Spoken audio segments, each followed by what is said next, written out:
ರಾಜ್ಯದಲ್ಲಿ ಬಂಡಾಯ ಎದ್ದು ಪಕ್ಷದಿಂದ ಹೊರಬಿದ್ದವರು ಮುಂದೇನು ಮಾಡ್ತಾರೆ? ಇನ್ನು 2.5 ವರ್ಷ ಅಷ್ಟೇ ಇದೆ. ಈಗಾಗಲೇ ಅವರು ನಿಧಾನಕ್ಕೆ ಆಕ್ಟಿವ್ ಆದಾಗ ಕಾಣಿಸ್ತಾ ಇದ್ದಾರೆ. ಅನಿವಾರ್ಯವಾಗಿ ಏನು ಹೊರಬಿದ್ದಂಥ ಪಕ್ಷಕ್ಕೆ ಅವರು ಬೇಕು ಅನಿಸಿದ್ರೆ ಇಬ್ಬರು ಕೂಡ ಒಂಥರ ಏನು ಅನ್ನ ಹಳಸಿತ್ತು ನಾಯಿ ಹಸ್ದಿತ್ತು ಅಂತ ವಾಪಸ್ ಬರೋ ಸಾಧ್ಯತೆ ಇದೆ. ಅಂತಹ ಸಾಧ್ಯತೆ ಯಾರಿಗಿದೆ? ಯಾರು ಮತ್ತೆ ಪಕ್ಷಕ್ಕೆ ವಾಪಸ್ ಆಗಬಹುದು? ಅಥವಾ ಯಾರಿಗೆ ಪಕ್ಷದಲ್ಲಿ ಇನ್ನು ಅವಕಾಶ ಸಿಗದೆ ಇರಬಹುದು? ಯಾರು ಮೂಲೆ ಗುಂಪಾಗಬಹುದು?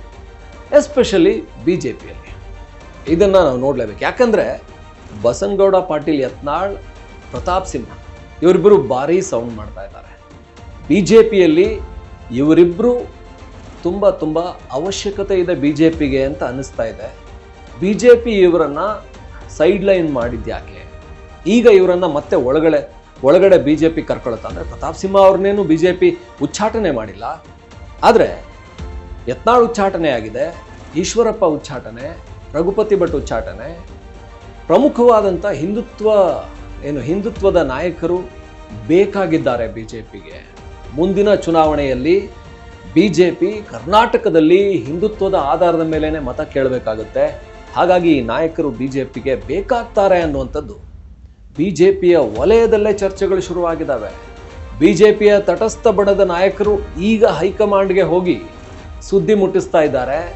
ರಾಜ್ಯದಲ್ಲಿ ಒಂದು ದೊಡ್ಡ ವೋಟ್ ಬ್ಯಾಂಕನ್ನು ನಾವು ಕಳ್ಕೋತೀವಿ, ಈ ಕಟ್ಟರ್ ಹಿಂದುತ್ವದ ಪ್ರತಿಪಾದಕರನ್ನು ದೂರ ಇಟ್ಟರೆ ನಾವು BJPಗೆ ದೊಡ್ಡ ಹೊಡೆತ ಆಗುತ್ತೆ, ಇದನ್ನು ಕಾಂಗ್ರೆಸ್ ಎನ್ಕ್ಯಾಶ್ ಮಾಡಿಕೊಳ್ಳಬಹುದು, ಈ ಕಾರಣಕ್ಕೆ ಹುಷಾರಾಗಿರಬೇಕು. ವಿಧಾನಸಭೆ ಅಧಿವೇಶನದಲ್ಲಿ ಮೊನ್ನೆಯ ಮುಂಗಾರು ಅಧಿವೇಶನದಲ್ಲಿ ಯತ್ನಾಳ್ ಅವರನ್ನು ಹಿಂದಿನ ಸೀಟಿಗೆ ಸರಿಸಲಾಗಿತ್ತು. ಅದಕ್ಕೆ ಅವರು ಕೇಳ್ತಾ ಇದ್ರು, ನಾನು 6 ಬಾರಿ ಶಾಸಕ ಆದವನಿದ್ದೀನಿ, ಹಿರಿಯ ಇದ್ದೀನಿ, ನನ್ನನ್ನು ಹಿಂದೆ ಕೂರಿಸಿದಿರಲ್ಲ, ನನಗೆ ಅಂದರೆ ಬೇರೆ ವಿರೋಧ ಪಕ್ಷದಲ್ಲಿ BJP ಅಲ್ಲದೆ ಬೇರೆ ಪಕ್ಷದ ಹಿರಿಯ ನಾಯಕ ಅಂತ ಮುಂದಿನ ಸಾಲಲ್ಲಿ ಕೊಡಿ, ಒಟ್ಟಾರೆ ನನಗೆ ಅವಕಾಶ ಬೇಕು, ನಾನು ಜನರಿಂದ ಆಯ್ಕೆಯಾದಂಥ ಜನಪ್ರತಿನಿಧಿ, ನನಗೆ ಜನರ ಬಲ ಇದೆ. ಈ ರೀತಿಯ ಒಂದು ದನಿ ಎತ್ತಾರೆ ಯತ್ನಾಳ್. ಪ್ರತಾಪ್ ಸಿಂಹ ಮದ್ದೂರಿನಲ್ಲಿ ಆದಂಥ ಒಂದು ಗಣೇಶ ಮೆರವಣಿಗೆಯಲ್ಲಾದಂಥ ಒಂದು ಗಲಭೆಯನ್ನು ತೆಗೆದುಕೊಂಡು ದೊಡ್ಡ ಮಟ್ಟಿಗೆ ಹೋಗ್ತಾರೆ.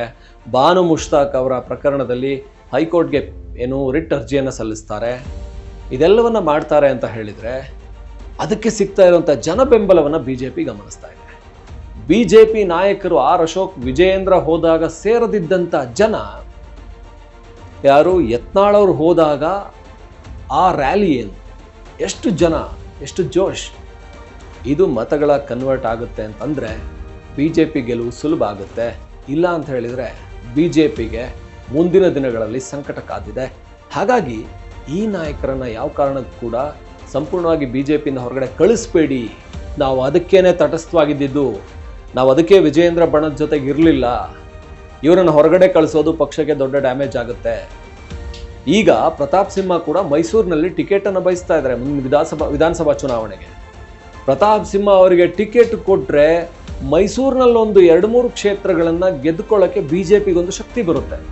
ಯಾಕೆಂದರೆ ಪ್ರತಾಪ್ ಸಿಂಹ ಬೇರೆ ವಿಚಾರಗಳಲ್ಲಿ ಒಂದಷ್ಟು ವಿವಾದ ಮಾಡ್ಕೊಂಡಿರ್ಬೋದು. ಅಂದರೆ ವಿವಾದ ಅಂತ ಹೇಳಿದರೆ ಅವ್ರ ಬಗ್ಗೆ ಒಂದಷ್ಟು ಊಹಾಪೋಹಗಳಿದೆ, ಅವ್ರದ್ದು ಏನೋ ಒಂದಷ್ಟು ಸಮಸ್ಯೆಗಳಿದೆ, ಅದರಿಂದನೇ ಅವರಿಗೆ BJP ಟಿಕೆಟ್ ಕೊಡಲಿಲ್ಲ ಅಂತ ಕಾಂಗ್ರೆಸ್ನ ವಕ್ತಾರ ಲಕ್ಷ್ಮಣ್ ಆಗಾಗ ಹೇಳ್ತಾ ಇರ್ತಾರೆ.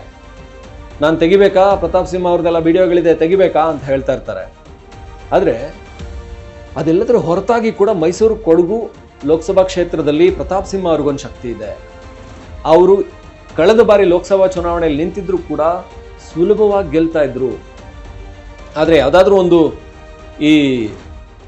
ಒಂದು ವಿಚಾರ, ನೆಗೆಟಿವ್ ವಿಚಾರ ಹೊರಗಡೆ ಬಂದು ದೊಡ್ಡದಾಗಿ ಸುದ್ದಿ ಆದರೆ ಅದು ಮೈನಸ್ ಆಗಿಬಿಡುತ್ತೆ ಅನ್ನೋ ಕಾರಣಕ್ಕೆ BJP ಅವರಿಗೆ ಟಿಕೆಟ್ ಕೊಡಲಿಲ್ಲ ಅಂತ ಸುದ್ದಿ. ಆದರೆ ವಿಧಾನಸಭಾ ಚುನಾವಣೆಯಲ್ಲಿ ಟಿಕೆಟ್ ಬೇಕು ಅಂತ ಅವ್ರು ಕೇಳ್ತಾರೆ, ಕೊಟ್ಟರೆ ಅವರ ಜೊತೆಗೆ ಒಂದು 4-5 ಕ್ಷೇತ್ರಗಳಿಗೆ ಪ್ರತಾಪ್ ಸಿಂಹ ಜೊತೆಗೆ ಕರಾವಳಿ ಭಾಗದಲ್ಲಿ ಪವರ್ಫುಲ್ ಸ್ಪೀಚನ್ನು ಕೊಡುವ ಮುಖಾಂತರ ಹಿಂದುತ್ವದ ಮತಗಳನ್ನು ಸೆಳ್ಕೊಳ್ಳೋದಕ್ಕೆ ಸಾಧ್ಯ ಆಗುತ್ತೆ.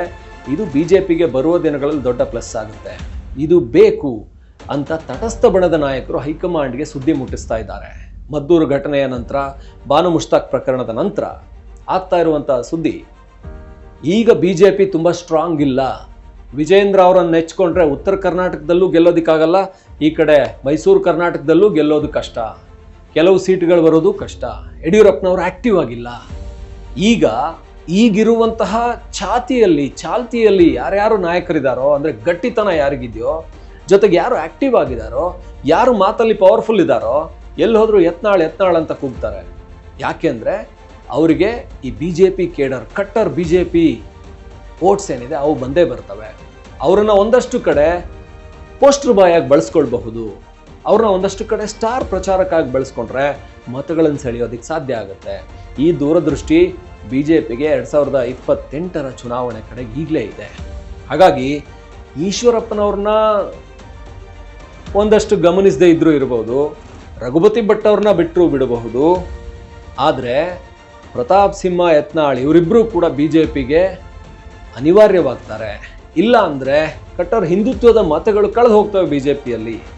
ಅದನ್ನು ಪಡ್ಕೋಬೇಕು ಅಂದರೆ ಇವರಿಬ್ಬರನ್ನ ಜೊತೆಗೆ ಇಟ್ಕೊಳ್ಳೇಬೇಕು ಅನ್ನುವಂಥ ವಿಚಾರವನ್ನು ಹೈಕಮಾಂಡ್ಗೆ ರಾಜ್ಯ ನಾಯಕರುಗಳು ಮುಟ್ಟಿಸ್ತಾ ಇದ್ದಾರೆ. ಯಾಕ್ರಿ ಈ ಥರ ಎಡ್ವರ್ಟ್ ಮಾಡ್ಕೋತಾ ಇದ್ದೀರಾ?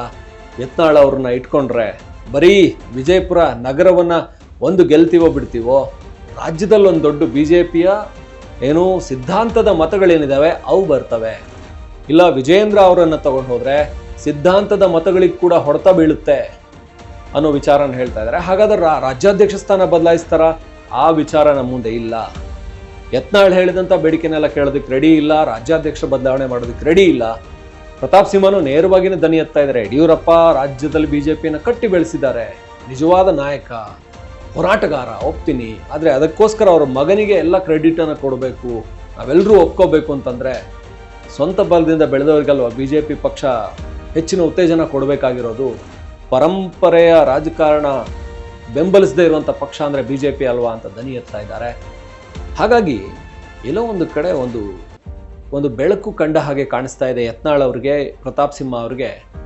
ಮೈಸೂರು ಹಾಗೆ ವಿಜಯಪುರದ ರಾಜಕೀಯದಲ್ಲಿ ಮತ್ತೊಮ್ಮೆ ಗೆದ್ದು ಬಂದು BJP ಏನಾದರೂ ಗೆದ್ದು ಅಧಿಕಾರಕ್ಕೆ ಬಂದರೆ ಅಲ್ಲೊಂದು ಶಕ್ತಿಯಾಗಿ ಬೆಳೆಯೋದಕ್ಕೆ ಅವಕಾಶ ಸಿಗುತ್ತಾ ಅನ್ನುವಂಥ ಹೋಪ್ಸ್ ಈ ಮದ್ದೂರು ಘಟನೆಯ ನಂತರ ಒಂದಷ್ಟು ಹಿಂದುತ್ವದ ಕಟ್ಟರ್ ಕಾರ್ಯಕರ್ತರು ಎಚ್ಚೆತ್ಕೊಂಡಿರೋದು. ಯತ್ನಾಳ್ ಬೇಕು, ಪ್ರತಾಪ್ ಸಿಂಹ ಬೇಕು ಅಂತ ದನಿ ಎತ್ತಾ ಇರೋದು ಇವರಿಬ್ಬರಿಗೆ ರಾಜಕೀಯ ಭವಿಷ್ಯವನ್ನು ಮುಂದಿನ ದಿನಗಳಲ್ಲಿ ಮತ್ತೆ ಚುನಾವಣಾ ರಾಜಕೀಯಕ್ಕೆ ಅವ್ರನ್ನ ತಂದು BJPಯಲ್ಲೇ B.Pharmನ್ನು ತಗೊಂಡು ಗೆಲ್ಲುವಂಥ ಅವಕಾಶವನ್ನು ತಂದು ಕೊಡುತ್ತಾ ಅನ್ನುವಂಥ ಹೋಪ್ಸನ್ನು ಹುಟ್ಟಿಸ್ತಾ ಇದೆ. ಇದು ಸದ್ಯದ ಬೆಳವಣಿಗೆಯಿಂದ ನಮಗನ್ನಿಸ್ತಾ ಇರುವಂಥದ್ದು. ಮತ್ತೇನಾಗುತ್ತೆ ಗೊತ್ತಿಲ್ಲ, ಇನ್ನೂ 2-2.5 ವರ್ಷ ಇದೆ. ಅಷ್ಟರೊಳಗೆ ಬೇರೆ ಏನಾದರೂ ಬದಲಾವಣೆಗಳಾಗಬಹುದು. ಅದಾಗುವ ಮೊದಲು ಈಗ BJP ಅಂತೂ ನಿಧಾನಕ್ಕೆ ಕಣ್ತೆರಿತಾ ಇದೆ. ಇಲ್ಲ, ಕರ್ನಾಟಕದಲ್ಲಿ ಗೆಲ್ಲಬೇಕು ಅಂತ ಹೇಳಿದರೆ ಬೇರೆ ಯಾವ ಅಸ್ತ್ರಗಳೂ ಇಲ್ಲ, ಇರೋದು ನಮಗೆ ನಮ್ಮ ಸಿದ್ಧಾಂತದ ಅಸ್ತ್ರ. ಕರ್ನಾಟಕದಲ್ಲಿ ಸಿದ್ಧಾಂತದ ಓಟ್ಗಳು ಭಾಳಷ್ಟಿದ್ದಾವೆ. ಕಾಂಗ್ರೆಸ್ ಬೇರೆ ಬೇರೆ ರೀತಿ ಓಟ್ಗಳನ್ನು ಹೊಡಿತಾ ಇದೆ. ಮೀಸಲಾತಿ ಅಂತ ತಗೋತಾ ಇದೆ, ಅಲ್ಪಸಂಖ್ಯಾತರ ಮತಗಳನ್ನು ತಗೋತಾ ಇದೆ, ಮತ್ತು ಹಿಂದುಳಿದವರು ದಲಿತರು ಈ ಓಟ್ಗಳನ್ನು ತಗೋತಾ ಇದೆ. ಅಹಿಂದ ಜೊತೆಗೆ ಅಲ್ಪಸಂಖ್ಯಾತ ಅಹಿಂದ ಜೊತೆಗೆ ಈ ಮೀಸಲಾತಿ ಕೊಟ್ಟು ಅವೆಲ್ಲ ಓಟ್ಗಳನ್ನು ಸೆಳ್ಕೋತಾ ಇದೆ. ನಮ್ಗೆ ಯಾವ್ದು ಓಟ್ಗಳು? ಆ ಕಾರಣಕ್ಕೆ ನಮಗೆ ಯತ್ನಾಳ್, ಪ್ರತಾಪ್ ಸಿಂಹ ಥರದವರು ಬೇಕು ಅಂತ ವಿಚಾರ ಮಾಡ್ತಾ ಇದ್ದಾರೆ. ಗೊತ್ತಿಲ್ಲ, 2.5 ವರ್ಷಗಳಲ್ಲಿ ಏನು ಬದಲಾವಣೆ ಆಗುತ್ತೋ. ಸದ್ಯಕ್ಕಂತೂ ಈ ಥಾಟ್ ಮುಂದಕ್ಕೆ ಹೋಗ್ತಾ ಇದೆ. ಇದು ನಮಗನ್ಸಿದ್ದು. ನಿಮಗೇನನ್ಸುತ್ತೆ? ನೀವು ಕೂಡ ವಿಚಾರದ ಬಗ್ಗೆ ಕಮೆಂಟ್ ಮಾಡಿ ನಿಮ್ಮ ಅಭಿಪ್ರಾಯನ ತಿಳಿಸ್ಬೋದು. ಇಂಥ ವಿಚಾರ ವಿಶ್ಲೇಷಣೆಗಳಿಗೆ ನೋಡ್ತಾ ಇರಿ ಒನ್ ಇಂಡಿಯಾ ಕನ್ನಡ.